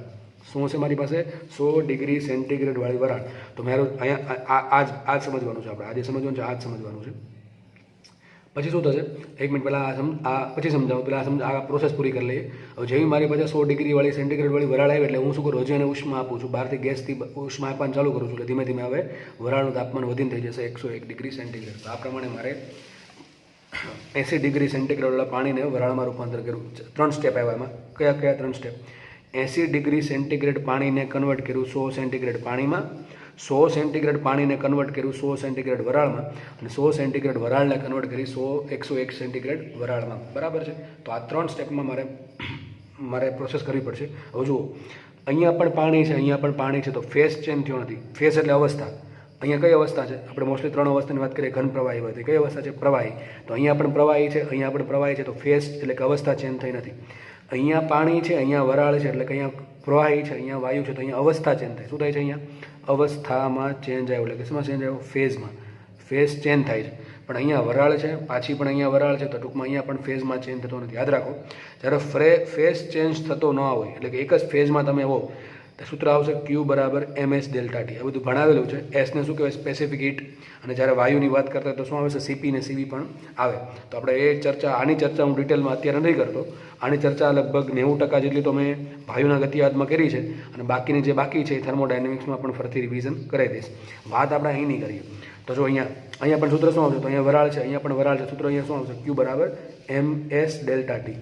M છે પાણીનું દળ, S છે પાણીની વિશેષ ઉષ્મા, ડેલ્ટા T છે તાપમાનનો ફેરફાર. કેટલો તાપમાનનો ફેરફાર છે? 20 ડિગ્રી. M છે વરાળનું દળ, S છે વરાળની સ્પેસિફિક હીટ. બેની સ્પેસિફિક હીટ અલગ અલગ હોય, પાણીની અને વરાળની અલગ અલગ હશે. અને ડેલ્ટા T હશે શું? કેટલું ચેન્જ આવે, કેટલું આવ્યું? 1 ડિગ્રીનું. બરાબર છે. તો એ આપણે અલગ વાત કરીએ, એ આપણે અત્યારે વાત નહીં કરશું. આપણે આની વાત કરશું. આની કે મારી પાસે 100 ડિગ્રીવાળું પાણી હતું અને મેં કન્વર્ટ કરીને 100 ડિગ્રીવાળું વરાળનું. તો શું થાય છે? અહીંયા પાણીનું વરાળમાં રૂપાંતર થાય છે. ઉષ્મા તો બહારથી આપવી પડે છે, પણ મેન વાત તાપમાન બદલતું નથી. તો મારે શું કરવું પડે? જો તાપમાન વધ્યા વગર, એટલે ટૂંકમાં તાપમાન કેવું છે? અચળ છે. ઉષ્મા આપવાનું ચાલુ છે. હા, ઉષ્મા આપવાનું ચાલુ છે, તો ઉષ્મા તો આપવી પડશે.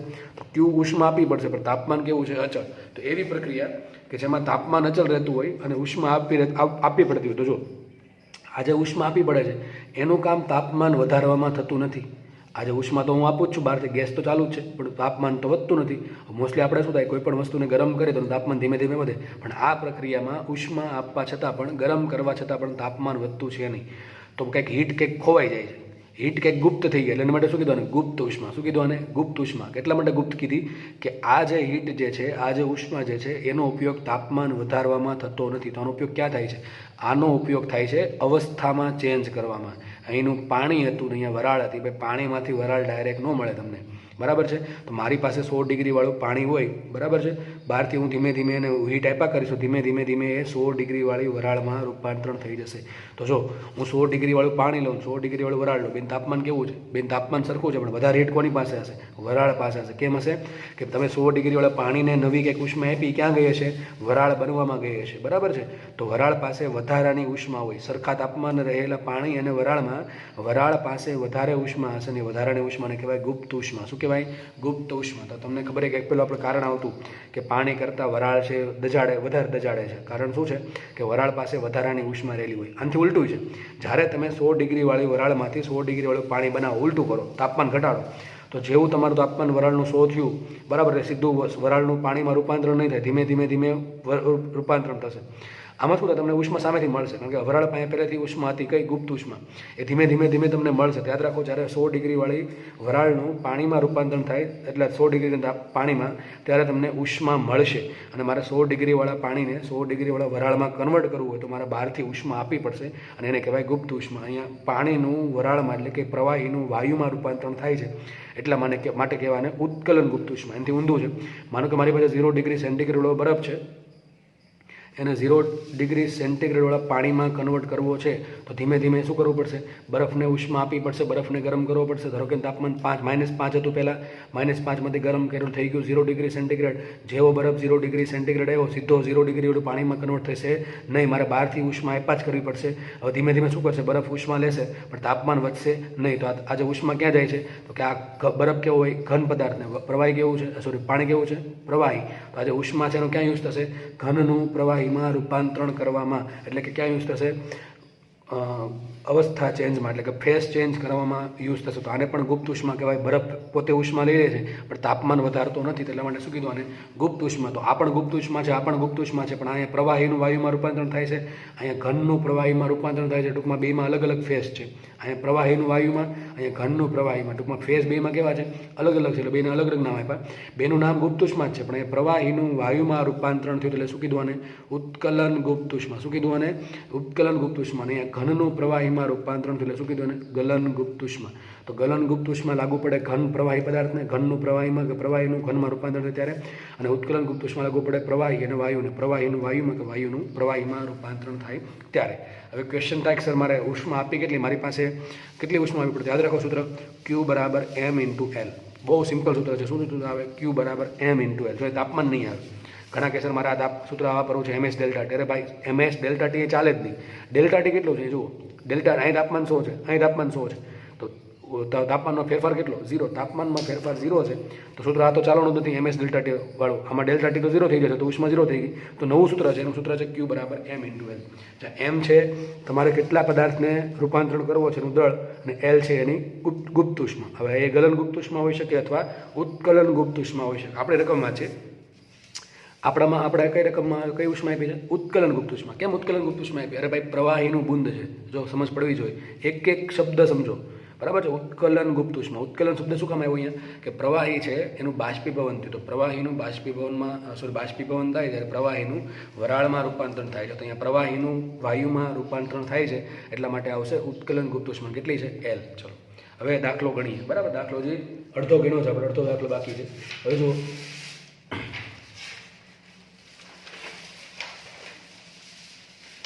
દાખલો આપણો અડધો પતેલો છે. દાખલો અહીંયા બતાવી દીધો હતો આપણે કે જો એની ઉષ્મા, એની ઉર્જા કેટલી ઘટશે, કોના કારણે? સપાટીના એરિયામાં ઘટાડો થવાના કારણે. હવે આ ઉષ્મા ઘટી વપરાણી ક્યાં? જો એમ તેમ તો કંઈ ચાલી નહીં ગયું હોય. આ જે ઉષ્મા ઘટશે ક્યાં વપરાશે? બાષ્પીભવન થવામાં. તો જો ફરીથી કહી દઉં છું, એનું એરિયા પહેલાં હતો A1 હતો 4πr², પછી એરિયા થઈ ગયો dr, ત્રિજ્યા ઘટી ગઈ તો એરિયા થઈ ગયો 4π ઇન્ટુ ત્રિજ્યા. ત્રિજ્યા કેટલી છે હવે? r માઇનસ dr નો વર્ગ. એના પરથી આપણને A1 A2 મળ્યા, એના પરથી મેં A1 માઇનસ A2 ડેલ્ટા એ બાદ કર્યા, ડેલ્ટા એ મેળવ્યા. ડેલ્ટા એ મળ્યા પછી મેં શું કર્યું? સૂત્રમાં કિંમત મૂકી E ડેલ્ટા એ, E બરાબર T ડેલ્ટા એ. તો T ડેલ્ટા એમાં કિંમત મૂકતા મને આટલી ઉર્જા ઘટાડો થાય છે, ઉર્જામાં આટલો ઘટાડો થશે. હવે આ જે ઉર્જા ઘટી છે એ વપરાશે ક્યાં? બાષ્પીભવન થવામાં. હવે મને એમ કહો, બાષ્પીભવન થવામાં ઉર્જા જરૂર કેટલી પડે? હમણાં કીધું બાષ્પીભવન થાય છે એટલે શું થાય? ફેઝ ચેન્જ થશે. અને એક લીટી બીજી પણ લખે, જો આ લીટીનો હવે મતલબ સમજો, તેનું તાપમાન અચલ રહે છે. જો શું કીધું? તાપમાન અચલ રહે છે. આવું કેમ કીધું? અરે ભાઈ હમણાં સમજાવ્યું હતું કે જ્યારે ફેઝ ચેન્જ થાય, ગુપ્ત ઉષ્માની વાત આવે ત્યારે તાપમાન અચલ રહે છે. તો હવે આ રકમની દરેક લીટી તમને સમજાઈ ગયેલી હોવી જોઈએ કે પ્રવાહી બુંદનું બાષ્પીભવન થવાથી તેની સપાટીની ઉર્જામાં ઘટાડો થાય છે. ઉર્જામાં ઘટાડો કેમ થયો એના માટે લગભગ 10 મિનિટ ડિસ્કશન કર્યું. તેનું તાપમાન અચલ રહે છે એના માટે છેલ્લી 5 મિનિટ ડિસ્કશન કર્યું, બરાબર છે. અને અહીંયા ઉત્કલન શબ્દ કેમ આવ્યો? ઉત્કલન ગુપ્ત ઉષ્મા, બરાબર છે. એ પણ તમને સમજાવ્યું મેં. તો હવે વાત કરી દાખલોની પૂર્ણ આવૃત્તિ તરફ જઈએ. તો જુઓ, અહીંયા બાષ્પીભવન થયું, તો બાષ્પીભવનમાં ઉષ્મા કેટલી જોવે? Q બરાબર ml. હમણાં કીધું ને કેટલી ઉષ્મા જોવે? Q બરાબર ml. L શું છે? ગલન ગુપ્ત ઉષ્મા, ઉત્કલન ગુપ્ત ઉષ્મા. L શું છે? M શું છે? M જેટલા પ્રવાહી બુંદના દળનું બાષ્પીભવન થયું છે એનું. હવે જુઓ તો અહીંયા આગળ ક્યાં હતું? અહીંયા છે. હવે જુઓ, આખા બુંદનું બાષ્પીભવન થયું કે થોડાક ભાગનું થયું છે? થોડાક ભાગનું થયું. કેમ કે જો મારી પાસે આટલું બુંદ પહેલાં હતું, આટલું આખું મોટું બુંદ હતું, એમાંથી આ જે વ્હાઇટ કલરનો ભાગ છે વચ્ચેની જે પટ્ટી છે એનું બાષ્પીભવન થઈ ગયું. તો આટલો ભાગ હજી મારી પાસે છે, આટલો ભાગ છે. તો કોનું બાષ્પીભવન થયું છે? આ જે સૂક્ષ્મ ભાગ છે, આટલો ભાગ, આ બેની વચ્ચે જે સૂક્ષ્મ ભાગ છે, ગોળાકાર ભાગ આખો 3Dમાં, એનું બાષ્પીભવન થયું છે. તો જે ભાગનું બાષ્પીભવન થાય એનું દળ મૂકવું પડે. તો એ શું મૂકવું? દળ Q is two M. M શું હોય? ρ ઇન્ટુ V. તો શું હશે? ρ ઇન્ટુ V. પણ V કેવું હશે? બહુ મોટું હશે કે બહુ સૂક્ષ્મ હશે કદ? જો ત્રિજ્યા બહુ સૂક્ષ્મ ઘટી છે તો જે ભાગનું બાષ્પીભવન થયું છે એ ભાગ પણ કેવો હશે? આટલો ભાગ, આ ભાગ છે, આ જે ભાગ છે, આ વચ્ચેનો સફેદ વ્હાઇટ કલરનો ભાગ, આ ભાગ પહેલાં હતો મારી પાસે, આખું મોટું બુંદ હતું, એમાંથી બાષ્પીભવન થઈ ગયું એટલે આટલો ભાગ હજી વધ્યો છે. આજે તમે લાઈન કરેલી છે એ ભાગ છે ઓલરેડી. તો આ જે ભાગ છે એ બાષ્પીભવન થઈ ગયો છે. તો આ જે દળ છે, દળ એ કોનું આવશે? આ ભાગનું દળ આવશે. આ ભાગનું દળ શું હોય? દળ બરાબર ઘનતા ગુણ્યા કદ. ખબર કેમ પડે? જો ઘનતા આપેલી છે એટલા માટે. તમે ઘનતા આપેલી, એનો ઘનતાનો યુઝ કરવો પડશે, બરાબર છે. તો ઘનતાનો યુઝ કરી મૂક્યું એ ρ. હવે મૂકવું શું પડે? આ જે સૂક્ષ્મ ભાગ છે, આ સૂક્ષ્મ ભાગ, એનું કદ શું હોય? સૂક્ષ્મ હશે બહુ મોટું છે, સૂક્ષ્મ હશે ρ dV ઇન્ટુ L. તો તો મારે હવે દાખલો ગણવો હોય તો ક્યુ બરાબર ml, એમાં એમ શું આવે રો ઇન્ટુ વી, પણ વી શું મીકા મેં ડીવી મીકા ઇન્ટુ એલ. હવે મારે ડીવી શોધવું પડે, તો ડીવી થોડુંક કઈ રીતે મળશે વિચારો. ડીવી બે રીતે મળી શકે. એમાં એક સિમ્પલ રીત તમને કહું છું અહીંયા શોધવા માટેની. જો પહેલાં માનો કે આખો ગોળો હતો આર ત્રિજ્યાનો, આખો ગોળો હતો આર ત્રિજ્યાનો, એનું કદ કેટલું હશે તો વી બરાબર આવશે, પહેલાં કદ કેટલું હશે 4/3 પાઈ આર ક્યુબ. આટલું કદ આવે કે ના આવે, બરાબર છે. આની ત્રિજ્યા ઘટી, કેટલી ત્રિજ્યા ઘટી ડી આર ઘટી. તો મને ખબર છે એનું કદ આટલું છે, તો કદ ડિપેન્ડ કરે ત્રિજ્યા પર. જો ત્રિજ્યા ડી આર ઘટે તો કદ પણ ડીવી ઘટશે. કદ કેટલું ઘટે ડીવી. તો મને ડીવીનો ડીઆરનો સંબંધ જોઈએ છે, તો કામ કરી નાખું. આ જે વી છે અહીં આર છે, તો આ સમીકરણનું સોરી ફોર ધ ડિસ્ટર્બન્સ, તો આ જે સમીકરણ છે એનું વિકલન કરી નાખું. શું કરું વિકલન, કોણ સાપેક્ષ કરી નાખું આર સાપેક્ષ. તો મને આન્સર મળી જશે. તો શું આવશે અહીંયા ડીવી બાય ડીઆર. શું કરું ડીવી બાય ડીઆર. અચળ પહેલાં કોમન કાઢી લે, તો શું આવશે 4/3 પાઈ કોમન આવશે, અને અહીં શું આવશે આર ક્યુબ. તો આર ક્યુબનું આર સાપેક્ષે વિકલન શું થાય, તો જેટલી ઘાત છે એટલી આગળ લાવો અને એક ઘાત ઘટાડો, શું આવશે 3r². તો શું આવશે માટે dV by dR is equal to શું આવશે, આ 3 ઉડી ગયા, શું આવશે 4πr². મારે કામ છે ડીવીનું, તો માટે ડીવી કેટલા આવશે અહીંયા, માટે ડીવી is equal two 4πr² DR. તો આ મને ખબર પડી ગઈ કેટલું કદ ઘટશે, મને આઈડિયા આવી ગયો કેટલું કદ ઘટશે. આ પ્રમાણે તમે એરિયામાં પણ કરી શકો સેમ વસ્તુ. જુઓ તમે ડેલ્ટા એ શોધો છો, એક રીત તો આ તે સૂત્રવાળી, એક શોર્ટકટમાં બતાવું છું. જુઓ એરિયા હોય કેટલો, એરિયા બરાબર હશે 4πr². મારે એ જાણવું છે કે મારી ત્રિજ્યા પહેલાં આર હતી, તો એરિયા હતો 4πr². મારી ત્રિજ્યા ઘટી ગઈ ડીઆર, કેટલી ઘટી ડીઆર ઘટશે તો મારો એરિયા કેટલો ઘટશે ડીએ ઘટશે. કેટલો ઘટશે ડીએ. ચલો ડીએ શોધવું તો હું શું કરવાનું વિકલન કરું એનું કોની સાપેક્ષ આર સાપેક્ષ. ચલો કરો વિકલન. શું આવશે અહીંયા ડીએ અપોન ડીઆર બરાબર શું આવશે આ 4π એમને, અને r²નું વિકલન શું થાય 2r. શું થાય 2r. તો શું માટે આવ્યું, માટે ડીએ અપોન ડીઆર બરાબર શું આવશે 8π, 4 દુ 8, 8πr. મારે કામ છે ડીએનું, માટે ડીએ શું આવશે d A is equal to 8πr d r. એ તો હમણાં આવ્યું હતું ભાઈ, સૂત્ર પરથી બેઠું આવ્યું છું. એક મિનિટ, જો બેઠું જ આવ્યું છે. અહીં ડીએ કેટલું આવ્યું 8πr ડીએ, ડેલ્ટા કેટલું આવ્યું 8πr ડીઆર. આ ડેલ્ટા કઈ રીતે મેળવ્યું હતું, સૂત્ર પરથી મેળવ્યું હતું. કોના પરથી મેળવ્યું હતું, સૂત્ર પરથી. જો 4πr² હતું, ત્રિજ્યા આટલી હતી, તો તમે આટલો ભાગ છે બરાબર, આ જે ભાગ છે ડેલ્ટા એનો તમે આ રીતે ગણો કે પછી વિકલન કરીને મેળવો, આન્સર કેવો આવશે સરખો. તો કદાચ તમારે આ ભાગ ના ગણવો હોય, અત્યારે ચોપડામાં તો બે ગણી નાખજો, કારણ કે આઈડિયો રહેશે, લાંબા સમય સુધી યાદ રહેશે.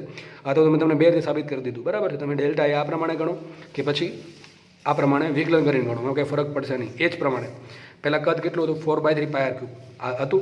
હવે ત્રીજા કેટલી ઘટી ગઈ, ત્રીજા ઘટી ગઈ કેટલી ડીઆર જેટલી ઘટી. તો ત્રીજા આવશે શું અહીંયા નવું કદ કેટલું આવશે વી બરાબર 4/3 પાઈ કાઉન્સમાં આર માઇનસ ડીઆરનો કદ. પછી શું કરો V1 માઇનસ V2 કરો તો સેમ આન્સર આવશે, પણ એ રીત થોડીક લેન્ધી થશે. એનું કારણ છે કે ઘન છે ને વર્ગ હતો, એટલા માટે ઇઝી થઈ ગયું, એટલા માટે તમને આ બતાવી દીધું છે, બરાબર છે. પણ તમારે આખી મોટી ગણતરી ના કરવી હોય તો સિમ્પલ ખાલી વિકલનથી પણ સેમ આન્સર આવશે, બરાબર છે. તમે અત્યારે ચોપડામાં તમારા બે રીતે દાખલો બતાવજો, ડેલ્ટા એ આ પ્રમાણે પણ શોધજો અને આ પ્રમાણે પણ મેળવીને જોજો, બેમાં આન્સર સરખો આવશે. વાત કરીએ અહીંયા તો મૂકી દઈએ કિંમત, તો ક્યુ બરાબર રો એમને રાખીએ, ડીવી શું આવવું જોઈએ અહીંયા નેક્સ્ટ પેજમાં ગણું છું, બરાબર છે.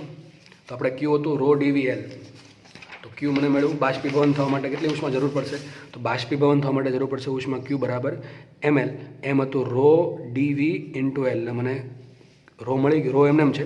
ડીવી કેટલા મળ્યા 4πr² ડીઆર. કેટલા મળ્યા ડીવી 4πr² ડીઆર, તો 4πr² ડીઆર ઇન્ટુ એલ. તો આટલા ભાગ આ દળ છે, આટલા દળનું મેં શું કર્યું બાષ્પીભવન કર્યું છે ઇન્ટુ એલ કર્યું. શું મળે મને કેટલી ઉષ્મા જરૂર પડે છે. હવે જો હવે આ સમીકરણ નંબર 2 આપી દો. દાખલો હવે પૂરો થઈ ગયો છે. ઘણા વાર જોતા છે દાખલો ક્યારે પતે, તો દાખલો 1 હતો પણ એમાં કેટલા કોન્સેપ્ટ શીખા તમારે એ જોવાનું છે. તો જુઓ અહીંયા, તો પૃષ્ઠતાણના કારણે આટલી ઉર્જા ઘટી અને બાષ્પીભવન થવા માટે મારે આટલી ઉર્જા જોઈએ છે. સમજો, હવે સમજો, પૃષ્ઠતાણના કારણે નહીં પણ એરિયામાં ઘટાડો થવાના કારણે આટલી ઉર્જા ઘટે છે અને બાષ્પીભવન થવા માટે આટલી ઉર્જા મારે જરૂર પડે છે. તો આ જે ઉર્જાનો ઘટાડો થયો એ ઉર્જા ક્યાં વપરાઈ જશે બાષ્પીભવન થવામાં. કેમ ખબર પડે અરે ભાઈ ઉર્જા સંરક્ષણ પરથી. એક ઉર્જા જે ઘટે છે એ ક્યાંક ને ક્યાંક તો વપરાવી જ જોઈએ. તમે ઊંચાઈ ઘટાડતા જાઓ એમ વસ્તુનો વેગ વધતો જાય, અથવા તમે વસ્તુને કોઈ ફેંકો તો ધીમે ધીમે એની ઊંચાઈ વધતી જાય પણ વેગ ઘટતો જાય, તો એની ગતિ ઉર્જા ઘટતી જાય છે તો સ્થિતિ ઉર્જા વધતી જાય છે, બરાબર છે. તો સ્થિતિ ઉર્જાનો ગતિ ઉર્જાનો ઉપયોગ ક્યાં તો સ્થિતિ ઉર્જા વધારવામાં. યાદ રાખો હંમેશા ઉર્જા સંરક્ષણ પરથી એક ઉર્જાનો ઘટાડો બીજી ઉર્જાના વધારામાં વપરાય છે. તો મારી પાસે પહેલાં ઉર્જા હતી પૃષ્ઠતાણની ઉર્જા, બધી ઉર્જા કઈ હતી પૃષ્ઠતાણની ઉર્જા. એરિયા ઘટી ગયો. એરિયા કેમ ઘટ્યો? બાષ્પીભવન થયું એટલે દળ ઘટ્યું, દળ ઘટ્યું એટલે ત્રિજ્યા ઘટી, ત્રિજ્યા ઘટશે એટલે એરિયા ઘટશે, અને એરિયા ઘટશે તો બાષ્પીભવન સપાટીની ઉર્જામાં ઘટાડો થશે. સપાટીની ઉર્જા જે ઘટી એરિયાના ચેનના કારણે એ ક્યાં વપરાશે? બાષ્પીભવન થવામાં. તો શું કરવાનું છે? બે સમીકરણને સરખાવવાના છે. તો આપણે લખીએ સપાટીની ઉર્જામાં થતો ઘટાડો બરાબર બાષ્પીભવન થવામાં તે જરૂરી ઉર્જા. તો બે ઉર્જા કેવી હશે? એકનો ઘટાડો બીજા વપરાશે. મતલબ તમે 5 જૂલ ઉર્જા વપરાણી તો 5 જૂલ ઉર્જાના કારણે જે બાષ્પીભવન થતું હતું એ થશે. તો એટલે લખાઈશું E બરાબર Q. મૂકી દઈએ કિંમત. E કેટલા છે? લખેલું છે અહીંયા. E કેટલા છે? E છે 8 પાઈ RT dr is equal two અહીં શું આવશે? 4 પાઈ રો r² dr. ઓકે ચલો ફરીથી કહી દઉં 8 પાઈ RT dr 8 pi RT dr is equal two કેટલા આવ્યા? Q કેટલા અમને મેળવ્યા આપણને? 4 પાઈ રો r² dr. બંનેમાંથી dr કેન્સલ થઈ જશે. બંને અહીંથી જુઓ અહીંયા 8 પાઈ છે, અહીંયા 4 પાઈ છે, તો 4 પાઈ છેદમાં આવે તો પાઈ ઉડી ગયા, 8 ભાગ્યા 4 શું આવશે? 2 એટલે શું છે? 2. અહીંયા r છે, અહીંયા r² છે, તો અહીંયા એક r વધશે, અહીંયા જે શું છે? t વધશે. પછી dr ઉડી ગયા. ચલો આ બધું પૂરું થઈ ગયું. ઇઝ ઇક્વલ ટુ 4 પાઈ ઉડી ગયા, અહીં રો વધશે ઇન્ટુ r વધશે. તો આન્સર જો કેવો સ્વીટ આન્સર આવ્યો, r is equal two 2t/ρ. બોલો આટલું આન્સર લાવવા માટે આપણે આટલી માટાકૂટ કરી. બરાબર છે. તો મેં શું કર્યું દાખલામાં કોન્સેપ્ટ આ છે, મેઇન કોન્સેપ્ટ આ છે કે ભાઈ પૃષ્ઠતાણના કારણે સપાટીના એરિયામાં ઘટાડાના કારણે જે ઉર્જા પૃષ્ઠતાણની ઘટશે એટલી ઉર્જા બાષ્પીભવનમાં વપરાશે. તો મેં અલગ અલગ ગણતરી કરી દીધી તમને કે ભાઈમાં કેટલી ઉર્જા જોશે. તો પૃષ્ઠતાણમાં કેટલી ઉર્જા ઘટે? તો ઘટશે કેટલી? E બરાબર T ડેલ્ટા એ. હવે ડેલ્ટા એ શોધવા માટે શું કરવું પડે? મારે એરિયા કેટલો હોય એનો 4 પાઈ r². તમે ડાયરેક્ટ વિકલન કરી નાખો તો સીધું આ સ્ટેપ મળી જશે તમને 8 પાઈ r dr. દાખલો સોલ્વ થઈ જશે ટૂંક સમયમાં. એટલે મને ઉર્જા મળી ગયા. પછી એ વિચારવાનું એ કે ભાઈ બાષ્પીભવન થવામાં કેટલી ઉર્જા જોઈએ? તો બાષ્પીભવન થવામાં તાપમાન અચલ રહેતું એટલે ગુપ્ત ઉષ્મા જોઈએ. કઈ ઉષ્મા જોશે? ઉત્કલન ગુપ્ત ઉષ્મા. કેટલી છે? L. તો કે m દળના પ્રવાહી બિંદુનું બાષ્પીભવન થાય છે તો દળ આવશે કેટલું? m બરાબર ρ ઇન્ટુ dv. dv એટલા માટે આવ્યા છે કારણ કે ત્રિજ્યામાં ઘટાડો સૂક્ષ્મ હોય તો એના કદમાં ઘટાડો પણ સૂક્ષ્મ જશે અને એરિયામાં ઘટાડો પણ સૂક્ષ્મ છે. ટૂંકમાં બધી વસ્તુ સૂક્ષ્મ આવશે. dr સૂક્ષ્મ આવશે, da સૂક્ષ્મ આવશે અને dv પણ સૂક્ષ્મ આવશે. તમે અહીંયા ડેલ્ટા એન જગ્યાએ કદાચ da લખવું હોય તો પણ આન્સરમાં કોઈ ફરક પડે નહીં. બરાબર છે. તો ત્રણેય વસ્તુ સૂક્ષ્મ આવશે. તો એરિયામાં મારે ઘટાડો જોઈએ છે તો હું શું કરું? પહેલાં સૂત્ર બનાવું એરિયાનું, કદનું. તો કદ કેટલો આવશે? 4/3 પાઈ r ક્યુબ. પછી તેનું વિકલન કરો r સાપે તો તમને શું મળી જશે? dv મળી જશે. dv મૂક્યા પછી મને ઉર્જા મળી ગઈ કઈ? ઉત્કલન ગુપ્ત ઉષ્મા. તો ઉત્કલન ગુપ્ત ઉષ્મા એટલે શું થાય? બાષ્પીભવન માટે જે જરૂરી ઉર્જા છે એટલી કેટલી ઉર્જા હશે? સપાટીની ઉર્જામાં થતા ઘટાડા બરાબર પૃષ્ઠતાણના કારણે. તો બે ઉર્જા સરખાઈ દીધી. E બરાબર Q ઉર્જા સંરક્ષણ પરથી. કોના પરથી આવ્યું? ઉર્જા સંરક્ષણ એનર્જી કન્ઝર્વેશન પરથી આપણે લખી શકીએ કે એક ઉર્જામાં જેટલો ઘટાડો થયો એ ઉર્જા બીજી જગ્યાએ વપરાઈ જશે. તો E બરાબર Q કરતાં છેલ્લે આન્સર બહુ સ્વીટ આવે છે. R is equal two 2t/ρ. T છે પ્રવાહીનું પૃષ્ઠતાણ અને ρ છે પ્રવાહી બુંદનું ઘનતા. બરાબર છે. તો આન્સર આવી ગયો. તો અહીંયા આ લેક્ચર પૂરો કરીએ છીએ. હવે કે એવું લાગશે મને કહ્યું કે દાખલો રહી ગયો છે નીટનો કે જીનો, તો એનું લેક્ચર આવશે. બાકી લેક્ચર અહીંયા પૂરો કરીને લગભગ ચેપ્ટર અહીંયા 99% પૂરું થાય છે. જો કોઈ એવું લાગશે તો લેક્ચર અપલોડ થશે. બરાબર છે. બાકી જો લેક્ચર ના આવે તો નવું ચેપ્ટર સ્ટાર્ટ થશે. નવું ચેપ્ટર હશે આપણા માટે થર્મોડાયનેમિક્સ. થર્મોડાયનેમિક્સ પણ બહુ IMP ચેપ્ટર છે. બરાબર છે. જી અને નીટ બંને માટે. તો આપણે નેક્સ્ટ લેક્ચરમાં લગભગ હવે થર્મોડાયનેમિક્સ સ્ટાર્ટ કરીશું. બરાબર છે. Thank you so much.